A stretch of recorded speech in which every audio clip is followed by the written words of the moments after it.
अगस्त ये सिर्फ एक तारीख नहीं है, ये एक कहानी है। एक ऐसी कहानी जिसे सुनते ही हर भारतीय का दिल गर्व से भर जाता है, आंखें चमक उठती हैं और सीना चौड़ा हो जाता है। 1947 वो साल जब 200 साल की गुलामी की जंजीरों को तोड़कर भारत ने आजादी की पहली सांस ली। लेकिन ये आजादी हमें आसानी से नहीं मिली थी। हजारों नहीं, लाखों बेटों और बेटियों ने अपना सब कुछ इस मिट्टी पर कुर्बान कर दिया। किसी ने जेल की अंधेरी कोठरी में जिंदगी बिता दी, किसी ने फांसी के फंदे को मुस्कुराकर चूमा, तो किसी ने युद्ध के मैदान में अंतिम सांस तक लड़ाई लड़ी।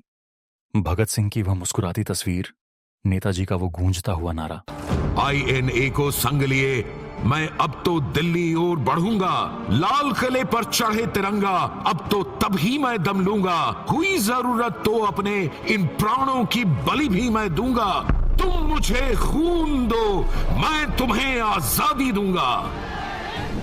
महात्मा गांधी की वो डांडी यात्रा और लाखों अनामवीरों का साहस, इन सब की वजह से आज हम अपने घर में चैन की नींद सो पाते हैं, अपनी बात खुलकर कह पाते हैं और अपने सपनों को बिना डर पूरा कर पाते हैं।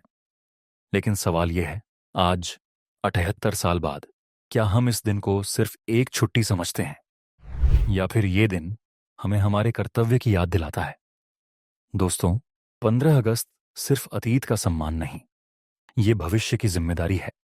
आज हमें इस दिन को इसलिए मनाना चाहिए क्योंकि ये हमें याद दिलाता है कि आजादी सिर्फ एक उपहार नहीं, ये एक कर्ज है जो हम अपने देश को ईमानदारी, मेहनत और एकता के रूप में लौटाते हैं। आज हम एक ऐसे दौर में हैं जहां दुनिया हमें एक बड़ी ताकत के रूप में देख रही है। हमारे वैज्ञानिक चांद और मंगल तक पहुंच रहे हैं, हमारे सैनिक सीमा पर दुश्मन से आंख में आंख डालकर खड़े हैं, हमारी संस्कृति और सभ्यता पूरी दुनिया को मंत्रमुग्ध कर रही है।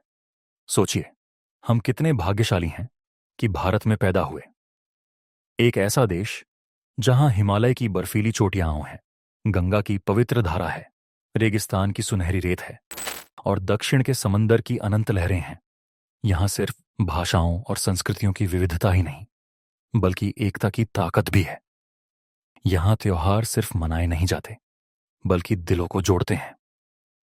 दोस्तों, हमारी आजादी की रक्षा सिर्फ सेना नहीं करती, बल्कि हम सब करते हैं।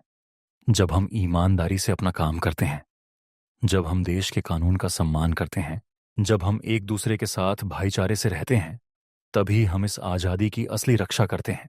तो इस 15 अगस्त आओ सिर्फ तिरंगा लहराकर और फोटो खिंचवाकर ही ना रुकें, बल्कि एक वादा करें कि हम अपने देश को वो भारत बनाएंगे जिसका सपना हमारे शहीदों ने देखा था। वो भारत जहां भूख और गरीबी का नामो निशान ना हो, जहां हर बच्चा पढ़ सके, जहां हर औरत सुरक्षित महसूस करे, जहां जाति, धर्म, भाषा के नाम पर कोई बंटवारा ना हो और जहां हर नागरिक गर्व से कह सके, हाँ, मैं भारतीय हूं और मुझे इस पर नाज है। जय हिंद, वंदे मातरम।